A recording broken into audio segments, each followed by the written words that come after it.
Thank you for joining us for the news at noon. I'm Tim Gordon. And now at noon, Vancouver police are looking for the suspect in a shooting at the Vancouver Mall. Police tell us one person was killed and 2 others were hurt. Ashley Grams is live from the mall for us this afternoon with brand new information about the suspect. Ashley? Well, Tim, Vancouver police tell us that the shooter who killed one person inside the Vancouver Mall last night was wearing a Halloween mask at the time of the shooting. Police also say they don't know who this person is. They have not been able to identify that shooter, and no one has been arrested at this time. Detectives adding that they do believe this was a targeted attack. Now, police have not identified or released the age of the person who was killed, but say he was a man. The other 2 people who were injured were also adult men, ages 30 and 40. Both of them were taken to the hospital and have since been released. I spoke this morning with a teenager who was working inside the mall at the time of the shooting. Her family did share a video with us, and we want to warn you that what you're about to hear is disturbing.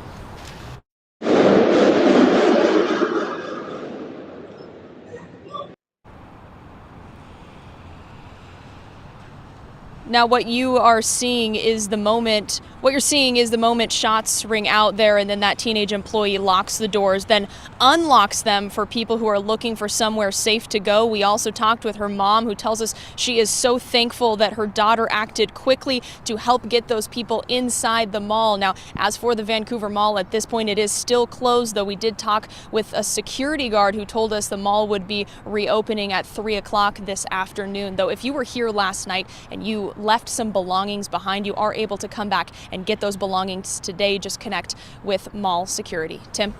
Well, Ashley, some real heroics there in the midst of a tragic situation. Thanks so much.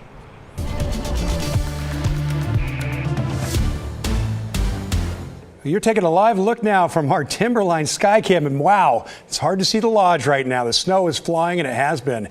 As we get starting to see more snow up on the mountains, ODOT is reminding people to be cautious and plan ahead if you're heading up to places like Mount Hood. Of course, it's important to be ready for winter conditions, so ODOT is also recommending bringing blankets, water, and snacks. You should also make sure that your vehicle is well maintained and has the proper chains or traction tires before heading out.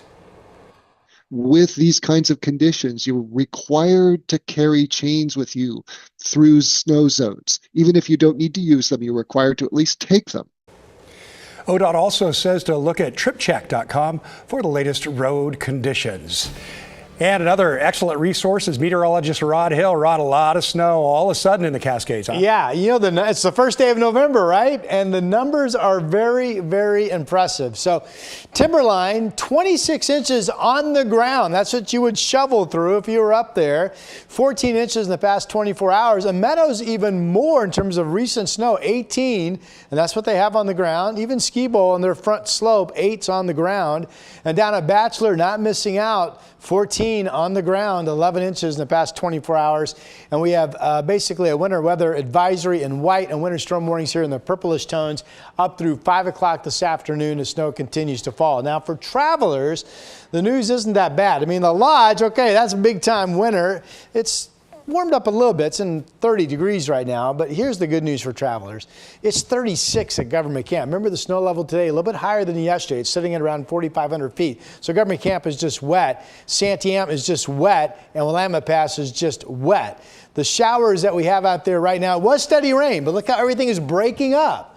So the rest of your day, looking for improving weather. Here are your numbers for the remainder of today. We're at 56 right now. We'll hold fairly steady this afternoon. Overall, decreasing showers as we pull out of what's been a very, very wet 2 days. Of course, your complete weekend forecast is coming up. Thanks a lot, Rod. We'll see you soon. Well, one person is dead following a crash involving a motor scooter in southeast Portland. That accident happened near southeast 72nd Street in Ogden just about 3 a.m. this morning.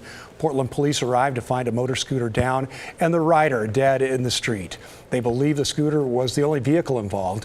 Police won't be releasing the identity of the rider of that scooter until their family is notified. And one person is dead after being hit by a MAX train in the Overlook neighborhood. Portland police say the MAX Yellow Line train struck the pedestrian just after 6:30 this morning near the intersection of Interstate Avenue and Killingsworth Street. The man was pronounced dead at the scene. TriMet said travelers should expect traffic delays. Max Orange and Yellow Line service is disrupted in that area, and shuttle buses are being used to transport riders. Well, Multnomah County says ambulance provider AMR is moving in the right direction now when it comes to improved response times. A few months ago, the county struck a deal with AMR on an ongoing pilot program that'll be reviewed next year. The changes include a hybrid staffing model, which lets AMR pair paramedics with an EMT instead of always requiring 2 paramedics in the rig.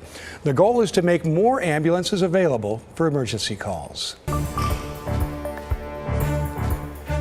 On Monday, Boeing machinists will vote on yet another contract proposal. Boeing's new offer includes a 38% wage increase across the 4-year contract.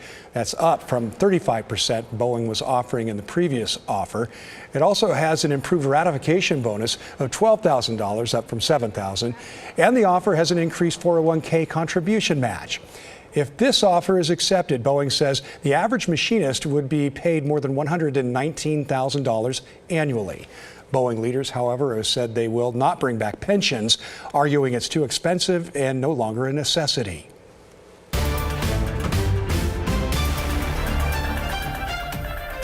Well, we are 4 days out from Election Day, and in Clackamas County, elections officials say a key piece of equipment has been malfunctioning.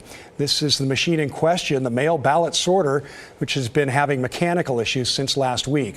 And although they fixed it a couple times, it's continued to break down, causing a delay in the first stage of ballot processing. That's where barcodes are scanned and signatures are checked. The crux of the issue is that we are getting jams that make it difficult to process a large volume of ballots at any one time. We are taking proactive measures to fix this and also working through the process to continue processing ballots, even without the mail ballot sorter actively functioning. Now, an update, we're told a repair was actually made last night, and so far the machine is working today. But when it's been down, staff has been using hand scanners to process the ballots, an established practice typically done in smaller Oregon counties. The county approved funding for a new mail ballot sorter last month, but that new machine won't be up and running until May. In Portland, some businesses are saying they're not going to take any chances when it comes to protests or violence around Election Day. We spoke to several small businesses in downtown Portland, boarding up windows and putting up barriers. The police bureau has already canceled a time off for officers and plans to have them work 12-hour shifts next week. Plus, uniformed security officers will be posted at the Multnomah County Elections Office in Southeast Portland. We want to cover the windows just in case something happened, you know what I'm saying? But I had to feel nothing's going to happen. Protests come. If they do, they come, and we can't change the world. All right. And you know what? We will be here for you next Tuesday night with election night coverage streaming for free on KGW+. News anchors David Molko and Laurel Porter will be joined by an excellent group of political analysts to break down the results as we get them from all the key races, both local and national. Our team of reporters will also be spread out across the region covering election night parties. Our coverage starts at 7 o'clock Tuesday night. You can download the KGW Plus app on Roku, Apple TV, or Fire TV.